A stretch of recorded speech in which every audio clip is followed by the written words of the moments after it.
কবর ও ও ও ও কবর ও ও ও ও জসীমউদ্দিন কবর ও ও ও জসীমউদ্দিন ওইখানে তোর দাদির কবর ও ওইখানে তোর দাদির কবর ডালিম গাছের তলে রেখেছি দুই নয়নের জলে। তো সাধারণ শিক্ষার্থী এইভাবে কবিতাটা বলে চলে গেছে। এরপর এই কবিতাটাই বলার জন্য আসছেন একজন রাজনৈতিক ব্যক্তি, রাজনীতি করে, বুঝেন, চেনেন তো, রাজনীতি করে, সেই ভাবসাব নিয়ে আসছে, একদম আসছে। কবর জসীমউদ্দিন, ওইখানে তোর দাদির কবর ডালিম গাছের তলে 30 বছর ভিজায় রেখেছি দুই নয়নের জলে। দেখ, এইভাবে কবিতা বলে তিনি চলে গেলেন।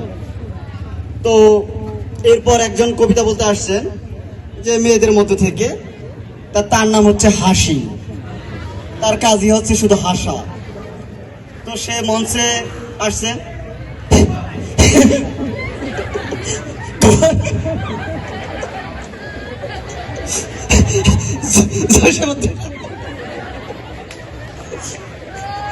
তোর দাদির কবর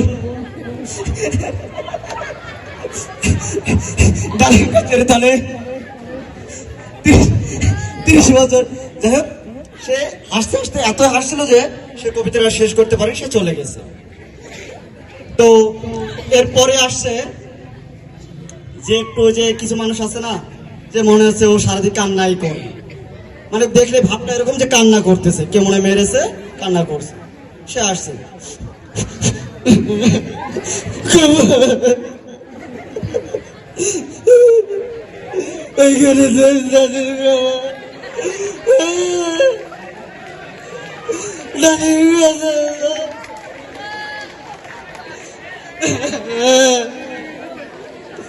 যাই হোক, সে কান্না করতে করতে সে চলে গেছে। যাই হোক, এরপর আসছেন আমাদের মধ্যে অনেকে বক্তা আছে, ওয়াজ করে না, তা একজন বক্তা টাইপ আসছে, সে এসে বলতেছে,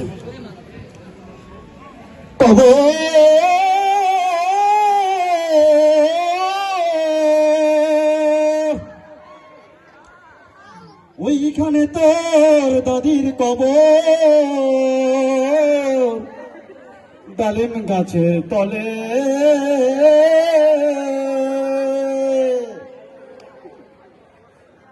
30 বছর ভিজায় রেখেছি দুই নয়নের জলে।